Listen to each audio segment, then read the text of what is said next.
মৌলভীবাজারবাসী খুব মনোযোগ দিবেন। হাসার কত বিভীষিকাময় হবে আপনাদেরকে শোনাই দিয়ে যায় আমার রব।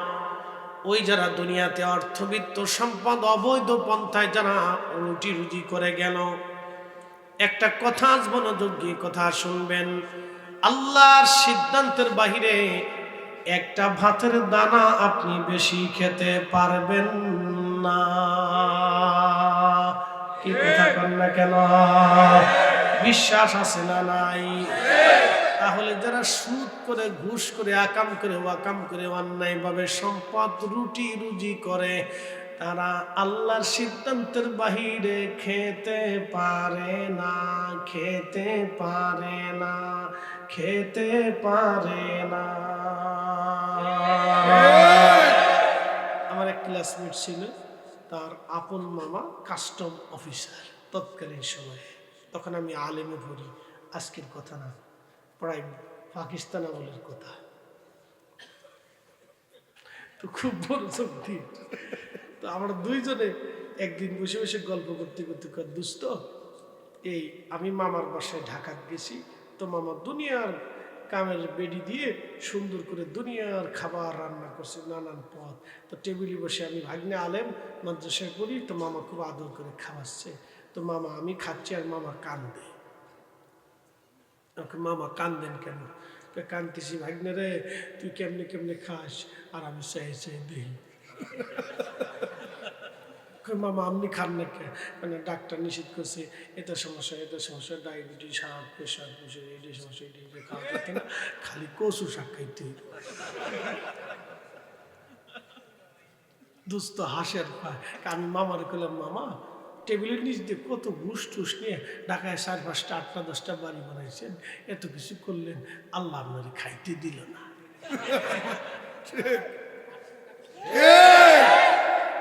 সুখ নাহি রে সুখ পরাণের পাখি, ঘুষ টুস খাইয়া আমি না খাইয়া থাকি, আমার সুখ নাই রে।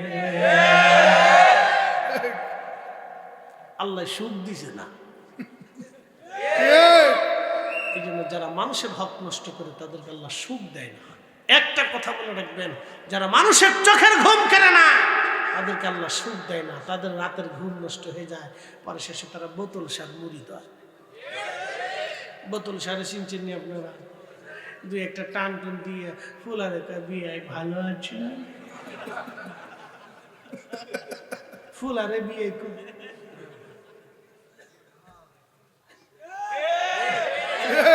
সুখ নাই, সুখ নাই, সুখ নাই। আল্লাহ আমাদেরকে অনেক সুখে রাখছে। জোরে বলেন, জোরে বলেন, জোরে আলহামদুলিল্লাহ। শুধু ডাল ভাত খেয়ে থাকবেন তবু হালাল খাবেন, আল্লাহ কবুল করুক বলে না। আমি কষ্ট হইতেছে, কেবল 1 ঘন্টা হয়েছে, আর একটু চলবে, মতলব বাবা না। খুব মনোযোগ দিবেন। হাসরের মাঠে নিয়ে চলে যাই, এই সমস্ত রক্ত খেক, জমিন খেক, মানুষের ঘাম নষ্ট করা, অর্থ গরিবের হক নষ্ট করা, এই সমস্ত ব্যক্তিদের সম্পদগুলি সেই দিন গলার মধ্যে সর্ব বানাইয়া গলার মধ্যে লটকিয়ে দেওয়া হবে। এই সাপগুলি মুখের মধ্যে কামড় দিয়ে সমস্ত মুখের গোশতগুলি, চামড়াগুলি ছিঁড়ে নিয়ে চলে যাবে, আবার গোশত হবে, আবার কামড়াবে। নবীজি বললেন, আমার উম্মত তোমরা শোনো, 1 বার না 2 বার না, 1 বার কামড় যদি দেয় 40 বছর পর্যন্ত বিষের ক্রিয়া শরীরের মধ্যে যন্ত্রণা চলতে থাকবে। এত কঠিন হবে সেই দিন।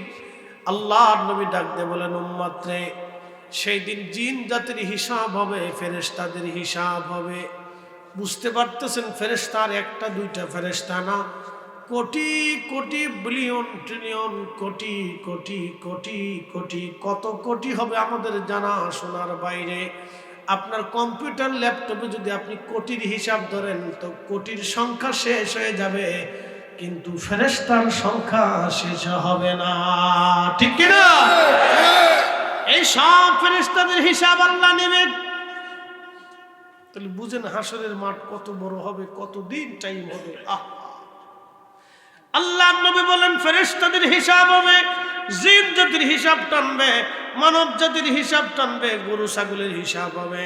বলে হুজুর আবার কি কইলেন, গরু ছাগলের হিসাব দিয়ে কি হবে? উত্তর পাড়ার গরু দক্ষিণ পাড়ার গরুর সাথে মারামারি করছিল, সেই দিন গরুটা মামলা করবে, আল্লাহ আমার উত্তর পাড়ার গরুতে মারছিল, আমি বিচার চাই।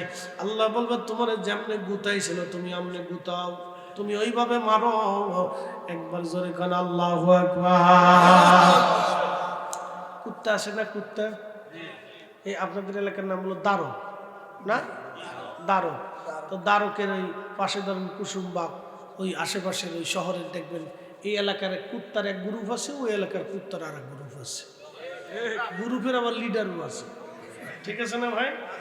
গ্রুপ ধরে থাকে, সীমানা নিয়ে খুব বিরাট যুদ্ধ করে ওরা, খুব খামড়া খামড়ি ধমকা ধমকা, হাই হাই হাই আসবি না কিন্তু সাবধান, আমাদের এলাকার ভিতর তোরা আসবি না। বিরাট এলাকা নিয়ে যুদ্ধ হয়, ওরা এই এলাকায় ঢুকতে দেয় না, ওরা এলাকায় ঢুকতে দেয় না। ঠিক আমাদের দেশে এরকম কিছু ফুলাফান আছে দেখবেন, ফুলাফান এটার নাম ওই যে কি যেন হিরোইন চিনা রং বাস নতুন নতুন হয়েছে, এই এলাকার ফুলাফান ওই এলাকায় ঢুকতে দেয় না, ওই এলাকার ফুলাফান এই এলাকায় ঢুকতে দেয় না। কি কথা কন না একবারে কুকুরের মতো কথা ক্লিয়ার করে ফেললাম আর কি, বাংলা আওয়াজ আর কি। তো খুব মনোযোগ দিবেন। তো দুই কুত্তার গ্রুপে খুব পিটাপিটি হয়, খুব মারামারি হয়, কিন্তু জেলখানাও নাই, শালীন দরবার নাই, আদালত নাই। কুত্তায় মারামারি করে কিন্তু এক কুত্তা আর এক কুত্তারে কিন্তু জানে মেরে ফেলে দেয় না। কি কথা কন না কেন? কিন্তু মানুষে মানুষে মারামারি করলে এক মানুষ আর এক মানুষকে খুন করে। তারপরে মানুষ এখনো মানুষ হইতে পারে নাই। কি কথা কন না কেন? মানুষ হইয়া ভবেতে আসিয়া মানুষের করিলাম কি।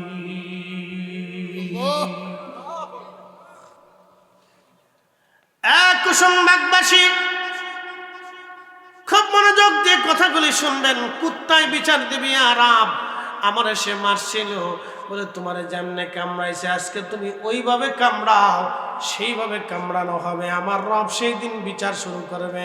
কুকুর জাতির বিচার হবে, গরু জাতির বিচার হবে, ছাগল জাতির বিচার হবে, মহিষের বিচার হবে, বাঘের বিচার হবে, হরিণের বিচার হবে, সাপের বিচার হবে। এরপরে যত প্রাণী আছে সব প্রাণীর বিচার হবে, সব প্রাণীদের বিচার হবে, জিনদের বিচার হবে, ফেরেশতার হবে।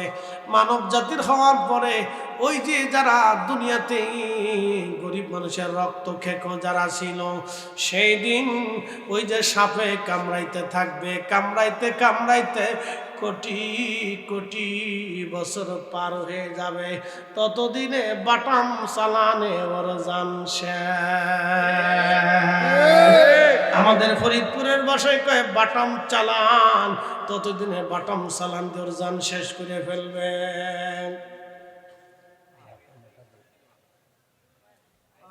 হাসর হাসর নেই বিচারক একমাত্র আল্লাহ, কঠিন বিচার করবে সেই দিন। বাপরে বাপ, আল্লাহ আকবার, আল্লাহ বিচার করবে। তারপরে আল্লাহ এই জাতিদেরকে ডাক দেবে, এই জাতিদেরকে আল্লাহ রাব্বুল আলামিন ডাক দিবে। ডাকার পরে এরপরে হিসাব টানা হবে। তারপরে রাসূল করিম সাল্লাল্লাহু আলাইহি সাল্লাম বলেন উম্মত হয় জান্নাত না হয় জাহান্নাম, হয় জান্নাত না হয় জাহান্নাম। আল্লাহর দয়া হলে মাফ করতেও পারে, কিন্তু তার আগে হাজার হাজার কোটি কোটি বছর বাটাম চালান চলবে। কথা কন না কে? যারা মানুষের হক মেরে খায় বাটাম চালান খাবেই। কি কথা কন না কে? বাটাম চালান খাবেই। ও বাটাম চালান কপালে আসে, মাফ সাপ নাই, বাটাম চালান আসে। শোক নাই রে শোক পরাণের পাখি, শুধু ঘুষ খাইয়া আমি মলি বাজারে থাকি, আমার সুখ নাই রে।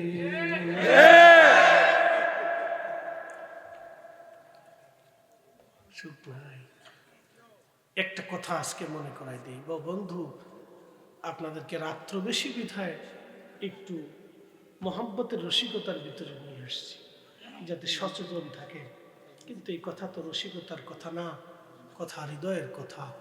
আজকে বলে দিয়ে যে ভাই আমার কবরে চলেই যেতে হবে, কথা ঠিক আছে না ভাই? ঠিক। কবরে নামানোর আগে আল্লাহ নবী সাহাবীদেরকে ঋণ পরিশোধ করাইতে, সাহাবীরা তোমরা ঋণ পরিশোধ করো, আমার এই সাহাবীকে কবরে দেওয়ার আগে ঋণ মওকুফ করো।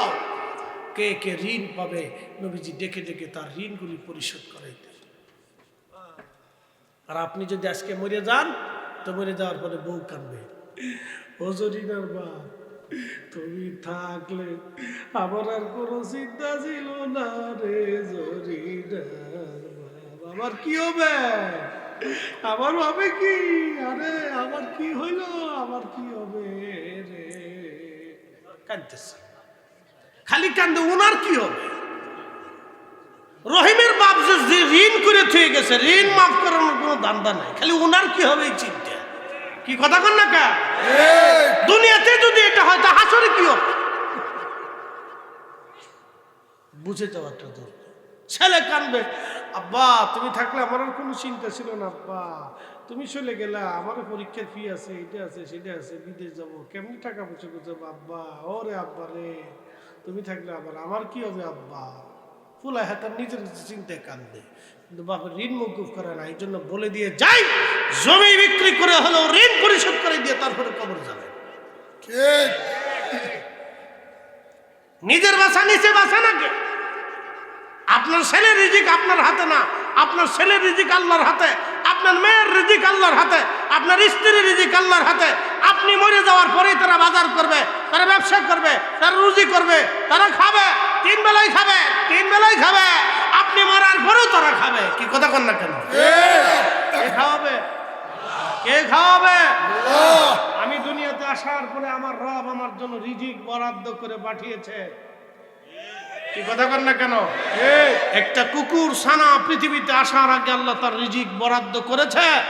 বাংলাদেশের সারা পৃথিবীতে 800 কোটি মানুষের জন্য জাতিসংঘ আছে, ইউনেস্কো আছে, ফিনুস্কো আছে, বিশ্ব ব্যাংক আছে, এটা আছে সেটা আছে, খাদ্য অধিদপ্তর, খাদ্য নিরাপত্তা, খাদ্য গুদাম, বাংলাদেশের প্রত্যেক জেলায় জেলায় জেলায় জেলায় উপজেলায় খাদ্য গুদাম, এই গুদাম সে গুদাম, এটা সেটা এত কিছু আছে। কুত্তার লেগে কোনো খাদ্য গুদাম নাই, কুত্তার কোনো জাতিসংঘ নাই, কোনো ব্যাংক নাই, অ্যাকাউন্ট নাই, কিচ্ছু নাই। ও ওরা খাওয়ায় কে? জোরে বলেন, আরো জোরে। বিড়ালের খাওয়ায় কে? খালি খাওয়ায় প্রেসিডেন্টের কোলের ভিতরে লয়ে খাওয়ায়। কি কথা কর না কেন? ডক্টর ইউনূসের ঘরের ভিতরে নিয়ে খাওয়া।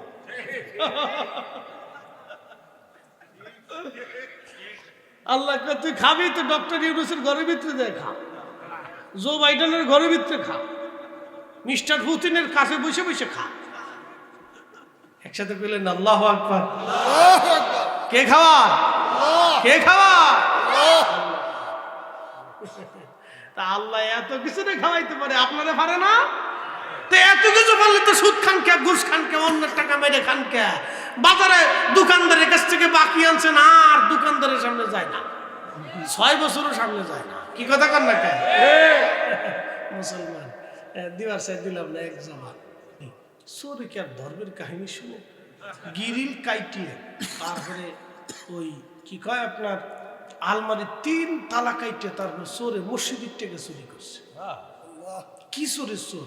ওতর লেখা হুজুর একটু দোয়া করেন যাতে আল্লাহর হেদায়েত দেয়, টাকা পয়সা ফেরত দিয়ে যায়। আমি বললাম যে গিরিল কাটছে 3 তালা কাটছে, এরপরে মসজিদের টাকা চুরি করছে, আমি যতই দোয়া করি কাম হবে না। চোর খালি নাকি হলো 23 চোর, মানে আন্তর্জাতিক খ্যাতি সম্পন্ন চোর। আচ্ছা মসজিদের জুতা, মসজিদের টাকা কি চুরি করে নিলে কুত্তাই লয়, মানুষই লয়ে যায়। এরাও মানুষ, তার অর্থ হচ্ছে তারা মানুষ হতে পারে নাই। যারা এই হোটেল ব্যবসায়িক দেখবেন অনেকেই, আল্লাহ মাফ করুক সবাই না, কিছু হোটেল ব্যবসায়ী আছে ঢাকাতে নামি দামি, ওরাই মরা মুরগি নিয়ে চালাই দেয়। যারা মরা মুরগি নিয়ে চালাই দেয়, বলেন ও মুসলমানের হিসাব করে করেন, ও কি মানুষ হয়েছে? খাসির গোশের বদলে কুত্তার গোশত চালায় দেয়। আহা, যারা খাসির গোশের বদলেতে কুকুরের গোশত চালায় দেয়, আল্লাহর কসম করে বলি মুসলমান তো পরের হিসাব করে তো মানুষই হয় নাই। কি কথা কর না কেন? যে সন্তান তার বাবা মাকে ধমক দেয়, গালি দেয়, রাগ করে, আপনি মুসলমানের হিসাব পরে করেন, মানুষই তো হয় নাই। কথা কর না কেন? মানুষের হিসাব আগে মানুষ হয়েছে কিনা, মুসলমানের হিসাব পরে করেন, মানুষ হয়েছে কিনা।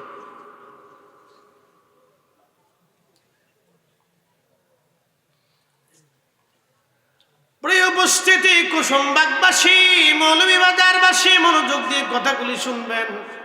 হাসরের ময়দানে আবার নিয়ে যাচ্ছি আপনাদেরকে।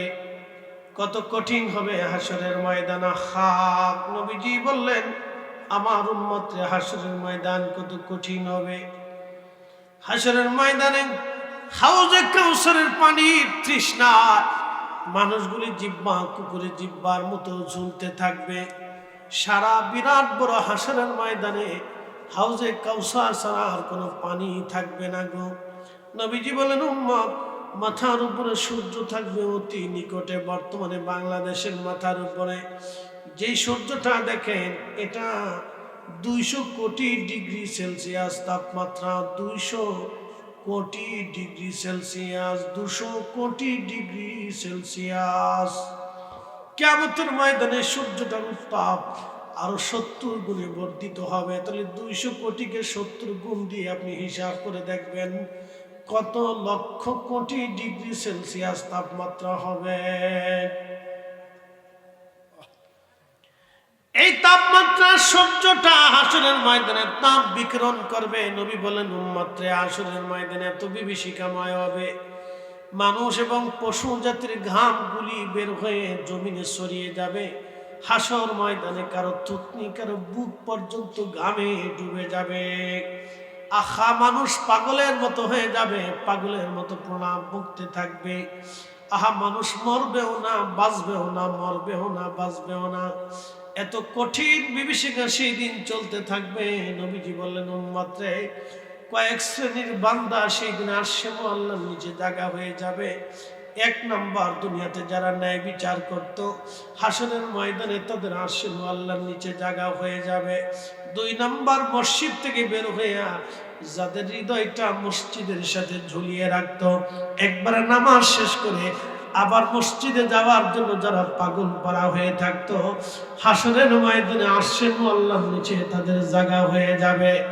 আল্লাহ নবী বলতেছেন আমার উম্মতরে দুনিয়াতে একজন আর একজনকে শুধু আল্লাহর জন্য যারা ভালোবেসেছিল, কিয়ামতের ময়দানে আরশে আল্লাহর নিচে আল্লাহ তাদের জায়গা করে দিবে। আর একজন বান্দা ডান হাতে দান করত, বাম হাতে জানতো না, আরশে আল্লাহর নিচে হাসরের ময়দানে আল্লাহ তার জায়গা করে দিবে।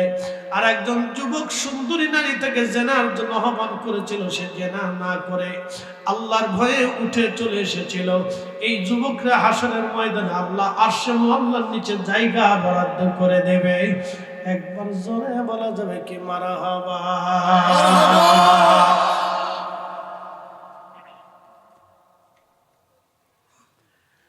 ওই দিনে সারা আর কারা হাসরের নিচে জায়গা হবে না রে মুসলমান। কঠিন সেই দিন, পানির পিপাসায় মানুষের জিহ্বাগুলি কুকুরের জিহ্বার মতো ঝুলতে থাকবে। কে রাশিয়ার প্রেসিডেন্ট, কে চীনের প্রেসিডেন্ট, কে আমেরিকার প্রেসিডেন্ট, কে ভারতের প্রেসিডেন্ট, কে ভারতের প্রধানমন্ত্রী, কে উত্তর কোরিয়ার প্রেসিডেন্ট, কে দক্ষিণ কোরিয়ার জাপানের প্রেসিডেন্ট, কে সৌদি আরবের বাদশাহ, কিয়ামতের ময়দানে কানা পরিচয় হবে না। কথা বল না কেন?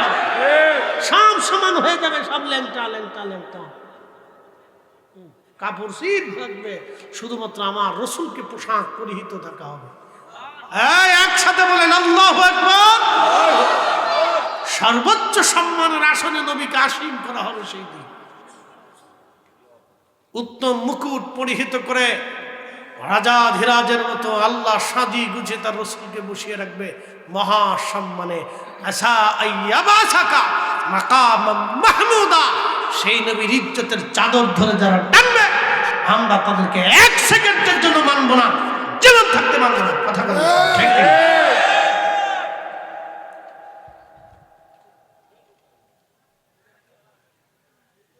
মৌলভীবাজারবাসী মনোযোগ দিয়ে শুনে যাবেন। সূরা তাকাসুরের তাফসীরের মধ্যে এসেছে, সে হাসরের ময়দানে সমস্ত ফেরেশতারা সিজদার মধ্যে থরথর করে কাঁপতে থাকবে। সমস্ত মানব জাতি, জিন জাতি সিজদার মধ্যে পড়ে কাঁপতে থাকবে। শুধু নবীরা সেই দিন বসে থাকবে, তাদের কপালের চামড়াগুলি ঘুষিয়ে যাবে চিন্তায়, গুনার কারণে না। নবীরা মাসুম, তারা গুনার কারণে চিন্তিত হবে না। আল্লাহর কাহারিয়াত রাগ দেখে নবীরা চিন্তায় পড়ে যাবে, আজকে প্রভুর রাগ কে কমাবে, কে প্রভুকে খুশি করবে, আজ কে আজকে রাব্বে কারীমকে সন্তুষ্ট করবে। নবীরা চিন্তায় পেরেশান হয়ে যাবে। কেমনে আল্লাহকে খুশি করা যায়, কি করে আল্লাহকে খুশি করা যায়, নবীরা চিন্তায় পেরেশান হয়ে যাবে। গুনার কারণে না, বরং আল্লাহকে খুশি করার জন্যে। সেই দিন সব আদম সন্তানরা হাসরের ময়দানের বিভীষিকা সহ্য করতে না পেরে দৌড়াইয়া আদম সফিউল্লাহর সামনে দাঁড়ায় দাঁড়ায় কানবে আর বলবে, আদম রে, তোমারে আমার রব সফিউল্লাহ বানাইছিল, আদর করে জান্নাতে আল্লাহর কুদরতি হাতে তোমার নকশা এঁকেছিল। আদম রে, জান্নাতের ভিতরে আদর করে তোমার আল্লাহ বানাইছিল, তোমাকে আবুল বাশার বানাইছে, তুমি আমাদের বাবা। আজকে হাসরের ময়দান সহ্য হয় না গো আব্বা জান, আপনি আল্লাহর দরবারে যাই আল্লাহর কাহারিয়াত কমায় আসেন, হয় আল্লাহ বিচার করুক, আল্লাহ আমাদেরকে ক্ষমা করে দিক, আপনি দয়া করে যায় বলেন। আদম বলবে, না না, আমার সন্তানরা আমার কাছে এসে আজ কোনো লাভ হবে না, আমার কাছে এসে লাভ হবে না, আল্লাহর কাহারিয়াত রাগ মিটানোর কোনো সুযোগ আমার নাই, তোমরা চলে যাও অন্য কোন নবীর কাছে। সব হাসরবাসী দৌড়ে আসবে নূহ আলাইহিস সালামের কাছে। নূহ নবী একই কথা বলে দিবে, চলে যাও। সব হাসরবাসী দৌড়ে আসবে দাউদ আলাইহিস সালামের কাছে, বলবে, দাউদ রে, আল্লাহ তোমাকে সুরের মুজিজা দিয়েছিল, এত সুন্দর লাহান আল্লাহ তোমার দিয়েছিল, তোমার লাহান শুনিয়া পশু পাখিরা মারা যাইতো, তোমার ওই সুরের জবুর তেলাওয়াত শুনে পাখি মারা যাইতো, তুমি একটা জবুর 70 সুরে সুরে তুমি পড়তা। অতএব সুর নিয়ে যারা হিংসা করে, সুর দিয়ে ওয়াজ করাকে যারা বেদাত মনে করে, সব কয়টাই বর্তমান জমানার কাউয়া। নাম দিছি কাউয়া, নাম কি দিছি কাউয়া। সুরের বুঝবে কি, ও কাউয়া তো খালি কাকা কাকা কাকা কাকা করে। আল্লাহ দাউদ আলাইহিস সালামকে সুর দিছিল, ওই যে সাফাই নবাবগঞ্জের এক কাউয়া আছে, সুর দিয়ে ওয়াজ করা বেদাত, বেদাত, খালি সুর দিয়ে ওয়াজ করা বেদাত, বুকের উপরে হাত বেঁধে নামাজ পড়া, নাভির নিচে হাত বেঁধে নামাজ পড়া বেদাত। ওর কাছে খালি বেদাত শিরিক, বেদাত শিরিক। কি এক পাগল, দেখলে মনে হয় যে একটা পাগল কোথার থেকে আসছে। আমি নাম দিছি কাউয়া। কি নাম দিছি? কাউয়া। কষ্ট হইতেছে আপনাদের? সুন্দর নাম দিছি কাউয়া। মুসলমান খুব মনোযোগ দিবেন। দাউদ, তুমি আজকে আল্লাহর কাছে যাও। দাউদ আলাইহিস সালাম বলবে, না, আজকে আমার দ্বারা সম্ভব না, অন্য কারো কাছে যাও। সবাই দৌড়াইয়া ইব্রাহিম খলিলুল্লাহর কাছে আসবে। ইব্রাহিম, আপনি তো খলিলুল্লাহ ছিলেন, আজকে আমাদেরকে উপকার করেন। ইব্রাহিম বলবে, না, তোমরা অন্য কারো কাছে যাও, আমার দ্বারা আজকে সম্ভব হবে না। সবাই দৌড়াইয়া মুসা কালিমুল্লাহর কাছে আসবে। মুসা নবী বলবে, তোমার তো কালিমুল্লাহ বানানো হয়েছিল, আল্লাহ শুধু তুমি কালাম করতে গো নবী, আজকে আল্লাহর সাথে কালাম করে বলে আমার দ্বারা সম্ভব না, অন্য কারো কাছে যাও, তোমরা অন্য কারো কাছে চলে যাও। সবাই দৌড়াইয়া হাজরাত ঈসা রুহুল্লাহর কাছে আসবে। বলবে, ঈসা রে, তোমার আল্লাহ রুহুল্লাহ বানাইছিল, তুমি আমাদের কাছে সাহায্য করো। ঈসা রুহুল্লাহ বলবে, ও হাসরবাসী, কারো কাছে গেলে আজকে কাজ হবে না, কাজ হবে না, কাজ হবে না। আমি ঈসা নবী যার উম্মত হয়েছি, তিনি রাহমাতুল লিল আলামিন, ওই নবীর দরজা ছাড়া আজকে লাভ হবে না। তোমরা তাড়াতাড়ি রাসূলের কদমে যাও, তিনি শাফিউল মুজনিবিন, রাহমাতুল লিল আলামিন, তিনি হাবিবুল্লাহ। ওই নবী ছাড়া আল্লাহর কাছে কেউ খুশি করতে পারবে না। একবার জোরে বলেন না ইয়া রাসূলুল্লাহ। ইয়া রাসূলুল্লাহ, জোরে জোরে বলেন না ইয়া রাসূলুল্লাহ, বলেন না ইয়া হাবিবাল্লাহ। শ্রেষ্ঠ নবী দিলাম রে তরিয়ে নিতে রোজা হাসরে, ঠিক কি না?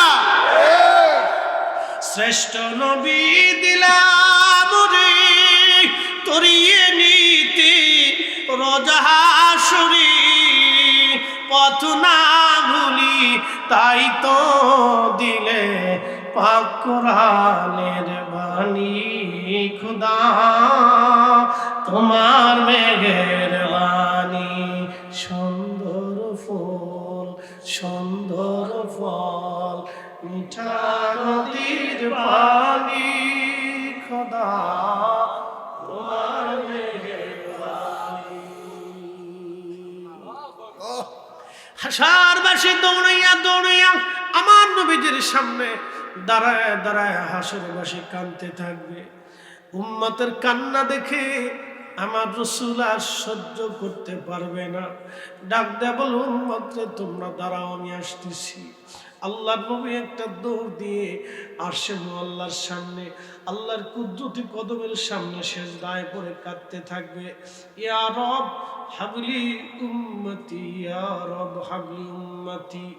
আল্লাহর নবী বলতেছেন, তখন আমার আল্লাহ আমার কালবের ভিতরে তার প্রশংসা ঢেলে দিবেন, তার হাম ঢেলে দিবেন।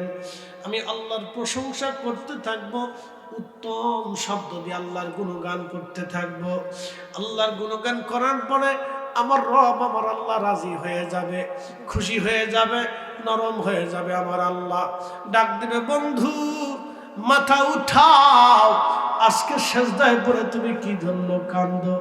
নবীজি বলবেন, উম্মত রে আমি সেই দিন আল্লাহর দরবারে সেজদায় পড়ে কাঁদবার বলবো, ইয়া রব হাবলি উম্মতি, আল্লাহ আমার উম্মত বড় গুনাহ করে ফেলছে, আল্লাহ আমার উম্মত অন্যায় করে ফেলছে, আমার উম্মত গুনাহ করে ফেলছে। আল্লাহ আল্লাহ ডাক দিবে, বন্ধু মাথা উঠাও, তোমার সেজদায় পড়ে কাঁদার জন্য হাসর কায়েম করি নাই। হাবিব আজকে আপনার হাতের মধ্যে হামদের পতাকা দিয়ে দিলাম, আপনার হাতে সুপারিশের পতাকা দিয়ে দিলাম। আপনি যাকে খুশি তাকে নিয়ে আপনি নবী আগে জান্নাত ফুলসিরাত পার হয়ে জান্নাতের দরজা খুলবেন। আজকে আপনার আগে কেউ জান্নাতে যাইতে পারবে না, আপনার উম্মতের আগে কেউ জান্নাতে ঢুকতে পারবে না। একটা জবান বন্ধ থাকবে না, চিৎকার মেরে বলেন আল্লাহু আকবার। আমরা সেই নবীর উম্মত, সেই নবীর উম্মত, সেই রাসূলের অবমাননা আমরা কখনোই মেনে নেব না, আমার বাপ হলেও মানব না। কথা বলেন, হাত উঁচু করে বলেন, ঠিক না বেঠে? নারে তাকবীর, নারে রিসালাত, নারে সুন্নাত ওয়াল জামাত, নারে তাকবীর। যার কারণে জগত সৃজন রে দেখন চন্দ্র সূর্য তারা শূন্য ভরে, আসিয়া চলো নিশ্চনে ধরা ধরে, নবী পদবিনে ভাব সবই মিশে।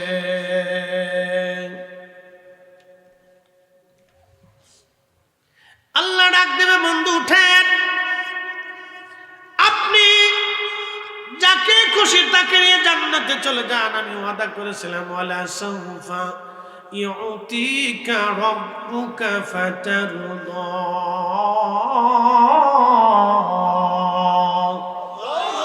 আপনাকে খুশি করতে চেয়েছি, আপনি যেমনি খুশি হবেন। হুজুর আপনি যান, মাথা উঠান, উম্মত নিয়ে জান্নাতে চলে যান। সাহাবীরা বলেন, হুজুর আপনি কেমনে খুশি হবেন? নবী বললেন, ওই সময় আমি আমার একটা উম্মত সারা জান্নাতে যাব না, যাব না, যাব না। একসাথে বলেন, ইয়া রাসূলুল্লাহ। ওই নবীর দুরূদ আমরা ছাড়ব? জোরে বলেন, আরো জোরে। জোর হয় না কেন? করছে বলো আরো জোরে। বেদাতের ফতোয়া নিয়ে গাট্টি বুকসা বাইন্দা কম্বল মোড়া দিয়ে খেতার নিচে নিয়ে শুয়ে থাকো, ওই বেদাতের ফতোয়া দেখার টাইম আমাদের নাই।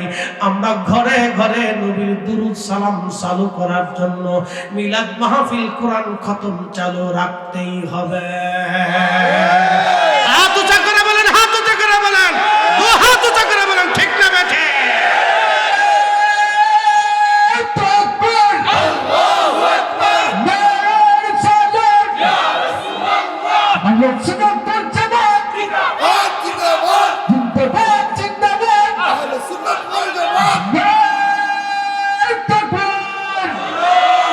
এসেছেন যত নবী সকলের ইমাম, সালাম ও নবী তোমায় হাজারো সালাম, ইয়া নবী সালাম।